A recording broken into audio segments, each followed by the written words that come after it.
Look at a modern ear of supermarket corn. It is massive. It is visually uniform. It is heavy.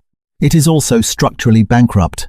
To understand what happened to the American food supply, you have to stop looking at farming as a biological process. You must look at it as mechanical engineering. Think of an internal combustion engine. Specifically, a classic, naturally aspirated Veit engine. For 10,000 years of human history, agriculture ran on a naturally aspirated biological engine. The topsoil was the engine block. The microscopic fungi and soil bacteria were the fuel injectors. The system was highly efficient, but it was physically governed. The engine could only run as fast as the microbes could pull nitrogen from the atmosphere and deliver it to the root systems of the plants. It was a slow, metered, steady drip. In the early 20th century, the agricultural industry decided that the natural governor was too slow for a globalized economy. So, they bypassed it. They retrofitted the biological engine of the earth with a synthetic, forced induction system. They installed nitrous oxide for dirt. When you walk into a big box hardware store today and purchase a 50-pound bag of conventional, water-soluble fertilizer, you are not buying food for the soil. You are buying an unmetered, high-octane chemical propellant. You are holding raw, isolated nitrogen. When that synthetic nitrogen is dumped onto a 1,000-acre commercial farm or a quarter-acre suburban garden, the mechanical reaction is immediate. You are bypassing the natural fuel injectors entirely. The chemical floods the root zone. The plant is forced to drink it. The cellular growth is violent and rapid.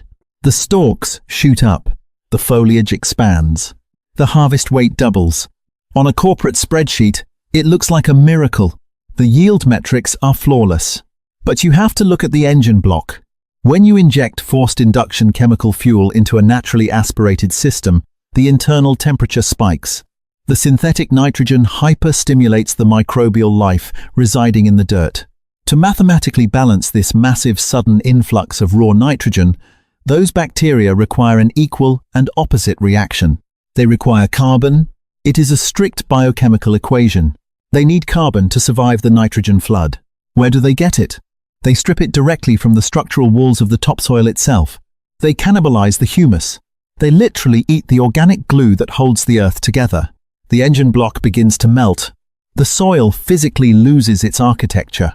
It stops being a living biological sponge capable of holding water and trace minerals, and it collapses into an inert, lifeless powder.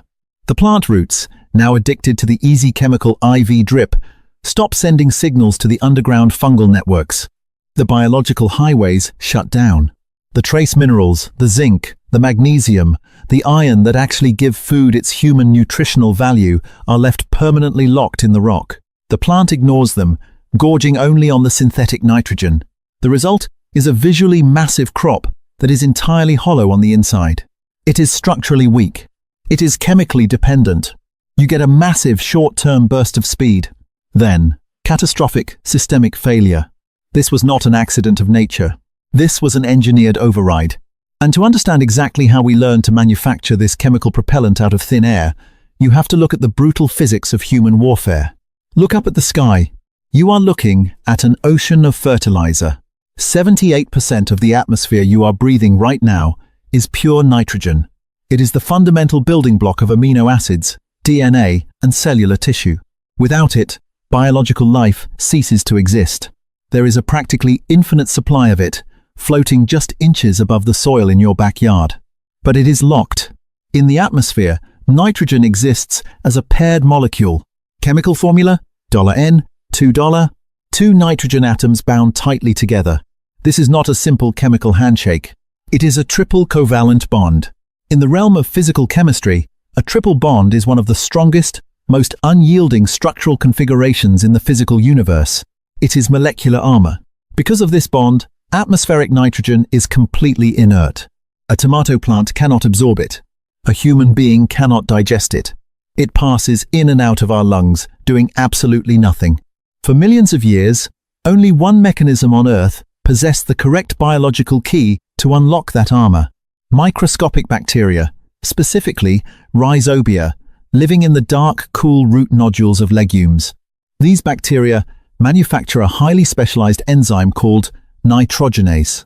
Operating in total silence, at 60 degrees Fahrenheit, In the damp earth, this enzyme reaches up, grabs the N, $2 molecule out of the air pockets in the dirt, and quietly severs the triple bond. It then hands the raw, reactive nitrogen directly to the roots of the plant in exchange for liquid carbon. It is a surgical operation. Elegant, flawless, slow. In 1909, a German chemist named Fritz Haber decided biology was an obstacle. He did not want to wait for microscopic bacteria to negotiate with plant roots. He wanted to pull bread directly from thin air. He wanted to crack the triple bond artificially. But you cannot quietly coax a triple covalent bond apart in a laboratory. You have to shatter it using catastrophic physical trauma. To achieve this, Haber, alongside a metallurgist named Haber-Bosch, designed an industrial leviathan. It is known today as the Haber-Bosch process. It replaced the biological precision of the soil with the brute force trauma of industrial physics. To break the N, $2 bond, you must artificially simulate the atmospheric conditions of a hostile planet. You begin by pumping atmospheric air into massive, reinforced steel reactor columns. Inside these columns, you introduce an iron-based catalyst. Then, you engage the compressors. You crush the gases down to 200 times normal Earth atmospheric pressure. That is roughly 3,000 pounds of pressure, bearing down on every square inch of the reactor walls. Once the pressure is achieved, you ignite the furnaces. You blast the pressurized chamber with temperatures exceeding 400 degrees Celsius. Only then, under crushing, bone-snapping pressure and blinding heat, does the molecular armor finally fail. The triple bond snaps. The individual nitrogen atoms are violently ripped apart. In that split second of separation, hydrogen gas is pumped into the reactor chamber. The raw nitrogen instantly fuses with the hydrogen. The resulting chemical compound is synthetic ammonia. Chemical formula, NH, $3. You cool it. You condense it into a liquid. You dry it into a white, water-soluble pellet. You have just manufactured synthetic fertilizer. It is a thermodynamic miracle, but it requires a staggering, almost incomprehensible volume of energy. Today, the Haber-Bosch process is so physically demanding that maintaining the crushing pressure and extreme heat inside these global reactors consumes roughly 2% of the entire global energy supply. We burn mountains of coal and billions of cubic feet of natural gas just to keep the steel columns hot enough to break the air apart. Brute force physics, unmetered yield. We conquered the sky, but this mechanical leviathan was not originally engineered to grow supermarket tomatoes. The men who designed this high-pressure thermodynamic machine were not farmers. They were not attempting to feed humanity. They were arming a global empire for war. Synthetic ammonia is not naturally a food source. It is the primary chemical precursor to modern high explosives. Before the year 1914, global empires fought wars using natural guano and saltpeter mined directly from the arid deserts of Chile. It was a strict physical bottleneck. If you controlled the naval shipping lanes, you controlled the global supply of gunpowder. When the First World War began, the British Royal Navy immediately blockaded the Atlantic Ocean. They cut off the supply of Chilean nitrates to the German military.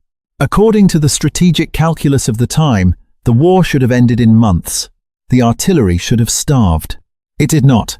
Because Fritz Haber and Haber-Bosch scaled their high-pressure laboratory experiment into an industrial leviathan, the German chemical cartel, subsidized heavily by the state, constructed massive, city-sized synthetic nitrogen factories at Oppau and Leuna. They pulled pure ammonia out of the sky and systematically converted it into ammonium nitrate. This is the chemical base for artillery shells. They synthesized millions of tons of high explosives directly from thin air. The naval blockade was rendered mathematically irrelevant.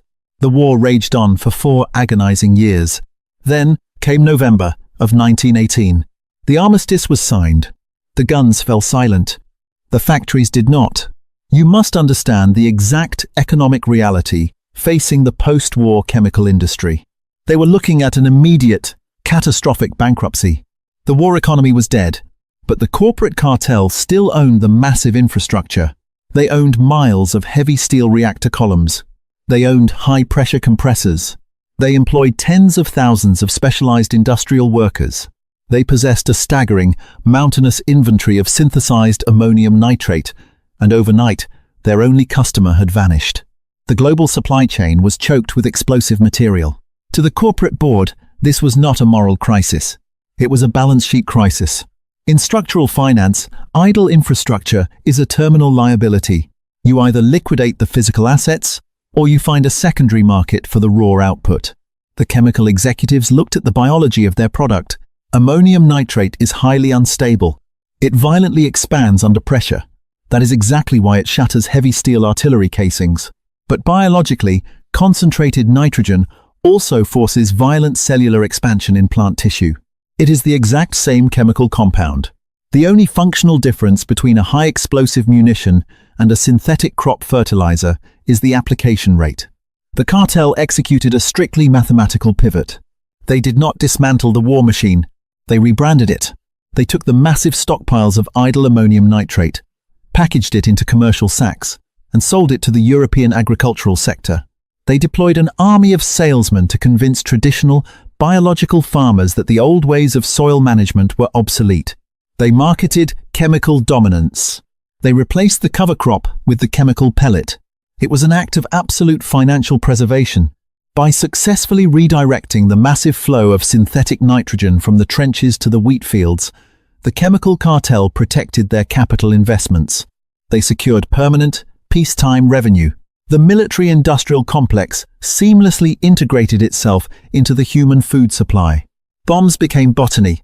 The global agricultural system was permanently rewired to accommodate a wartime chemical surplus. But to maintain this artificial baseline of agricultural production, the industry requires an endless, massive flow of energy. You cannot crack atmospheric air without extreme, sustained heat. And to keep those furnaces burning a century later, the agrochemical complex had to quietly align itself with another systemic profiteer. They needed an endless supply of cheap hydrogen. To manufacture synthetic ammonia, you need two distinct chemical components. You need nitrogen. You need hydrogen. We have already established that the nitrogen is violently pulled from the sky. The raw material is practically infinite. But hydrogen is a different problem. Hydrogen is the most abundant element in the known universe, but it is highly sociable. On Earth, you will rarely find it floating alone. It is almost always chemically bound to something else. It is locked inside water as $H, 2O $. It is locked inside plant matter. To get pure, isolated hydrogen gas, you have to break another chemical bond. You can theoretically extract hydrogen from water using electrical currents. It is called electrolysis. It is chemically simple, and it is economically unviable. It is financially disastrous on an industrial scale. So, the chemical engineers looked for a cheaper, denser source of hydrogen. They found it deep underground. Methane, natural gas. The chemical formula for methane is $CH, $4. 1 atom of carbon, 4 atoms of hydrogen. It is a highly compressed, incredibly cheap hydrogen delivery vehicle.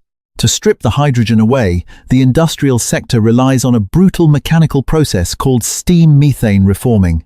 They take the natural gas pumped directly from underground wells and inject it into massive steel pipelines. They blast the gas with superheated steam at temperatures exceeding 1,000 degrees Celsius. The extreme thermal shock physically shatters the methane molecule. The single carbon atom is stripped away, oxidizing into carbon dioxide, which is systematically vented into the atmosphere through towering industrial smokestacks. What remains inside the pipe is pure, isolated hydrogen gas.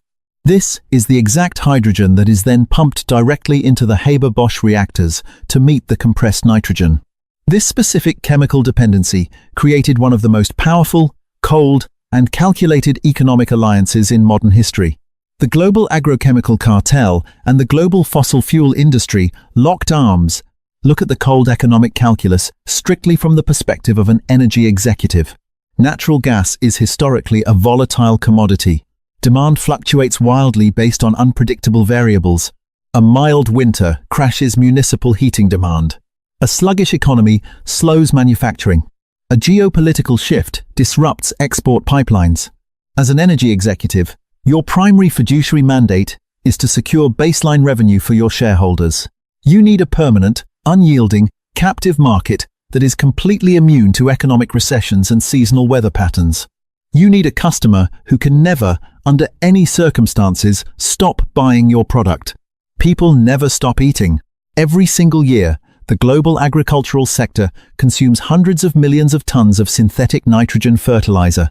Because the soil's biological engine has been systematically destroyed over the last century, commercial farmers have no choice but to purchase the chemical propellant. If they stop, the yields instantly crash. The farm goes bankrupt. By permanently linking crop yields to synthetic nitrogen, the agricultural industry inadvertently transformed the human food supply into a massive, guaranteed liquidation market for natural gas extraction. When a fossil fuel executive looks out over an endless horizon of industrial corn in the American Midwest, they do not see farming, they do not see biology, they do not see food. They see a biological laundering machine. They see an agricultural system structurally mandated to consume billions of cubic feet of fracked methane every single growing season. Every 50-pound bag of synthetic fertilizer sitting on the shelf of your local garden center mathematically represents a specific, liquidated volume of petroleum. We are literally eating natural gas. This is the systemic profiteer. It is not an intentional, malicious conspiracy to harm the public. It is simply an immoral, perfectly optimized financial equation. The energy sector extracts the gas. The chemical sector strips the hydrogen. The farmer buys the resulting ammonia to force-feed a chemically addicted crop. The corporate margins are permanently secured, but a biological system cannot survive a permanent mechanical override. The structural bill always comes due. Down in the dirt, the true cost of this chemical addiction is being paid in microscopic violence. Let us drop down to the microscopic level. Look directly at the physical transaction occurring inches beneath your feet. Soil is not dirt. It is an architecture. Real topsoil is a highly organized biological matrix. Its structural foundation is humus. Humus is composed of stable, long-chain carbon molecules. It is the biological glue that binds loose rock and clay into porous aggregates, allowing water and oxygen to penetrate the earth. It takes nature 500 years of slow, methodical decay to engineer a single inch of this structural carbon. It is a bank vault of stored biological energy. Now, watch exactly what happens when you breach that vault with synthetic fertilizer. When you dump water-soluble ammonium nitrate onto a home garden bed or a commercial farm field, you instantly alter the chemical equilibrium of the earth. You are flooding a carefully metered environment with a tidal wave of pure, reactive fuel. The microscopic bacteria living in the dirt are suddenly bathed in an infinite supply of raw nitrogen. In microbiology, available nitrogen is the primary limiting factor for cellular reproduction. When you remove that physical limit, the biological response is violent. The bacterial population detonates. It is a hyperstimulated biological bloom. Trillions of microbes multiply in a matter of hours. But biological life is governed by strict mathematical equations. Specifically, the carbon-to-nitrogen ratio. To metabolize one single atom of nitrogen and build a new cellular wall, a soil bacterium mathematically requires roughly 24 atoms of carbon. It is a non-negotiable thermodynamic law of biology.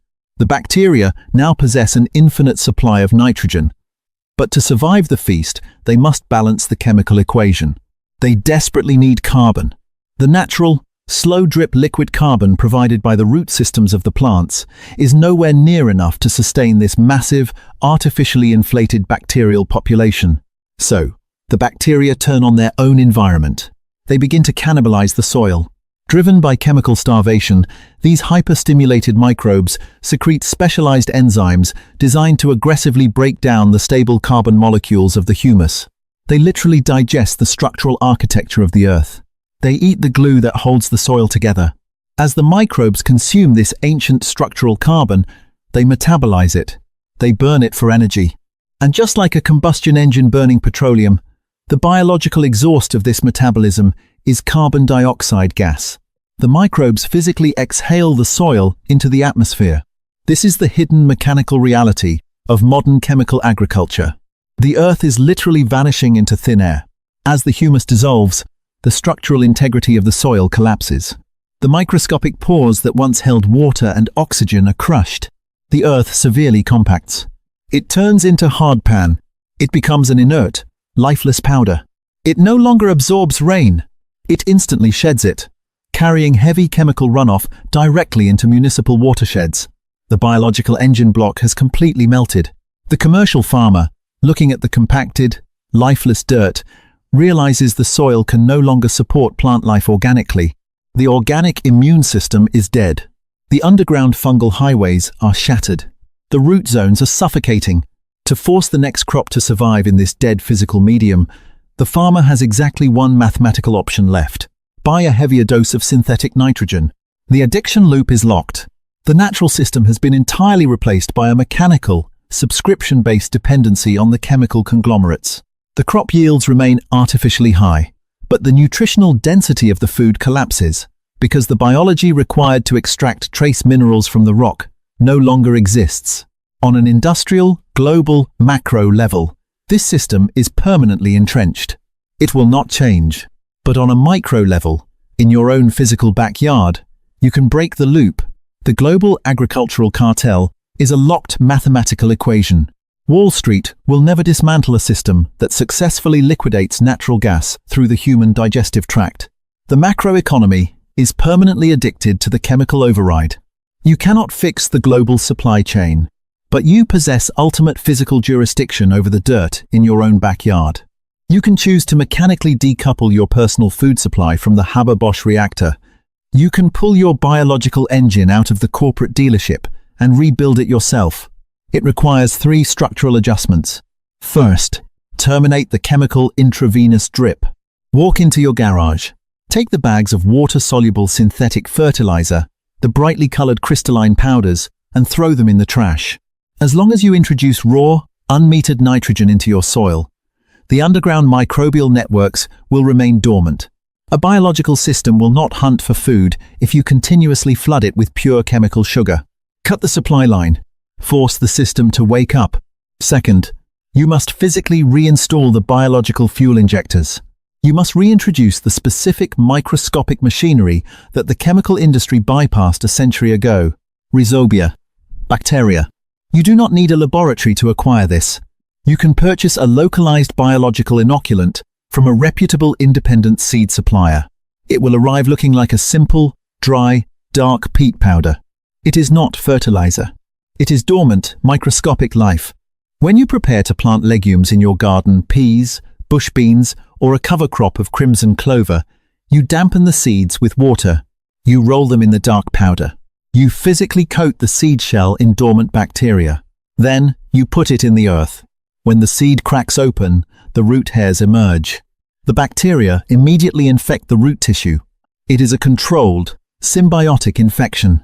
The plant forms a physical housing for the bacteria called a root nodule. Inside that dark, oxygen-free nodule, the bacteria begin manufacturing the nitrogenase enzyme. They reach up into the air pockets of the soil. They grab the triple covalent bond of atmospheric nitrogen. They snap it. They feed the plant. You have just built a localized, self-sustaining nitrogen factory. Zero natural gas required. Third, you must rebuild the biological engine block. You must bank structural carbon. The chemical fertilizers have cannibalized your soil's humus. To reconstruct it, you must layer complex carbon directly onto the surface of the earth. Hardwood mulch, untreated brown cardboard, dry, fallen leaves. Do not till it into the dirt. Tilling is physical trauma. It shatters the fungal highways. You lay the carbon strictly on the surface. Gravity and biological decay will do the mechanical work. The earthworms and fungal threads will slowly pull the stable carbon down into the root zone. You are giving the soil bacteria an alternate food source. You are allowing them to rebuild the humus layer instead of consuming it. The soil will structurally change. It will darken. It will aggregate. It will hold water like a biological sponge. When you execute this decoupling protocol, the mechanical growth of your plants will slow down. The violent, hyperinflated cellular expansion will stop. Your tomatoes will no longer look like swollen water balloons. They will be smaller. They will be dense, because the naturally aspirated engine is running again. The underground fungal highways are active.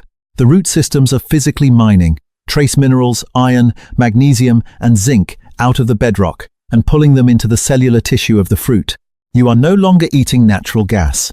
You are eating structural biology. You have taken your food supply off the grid.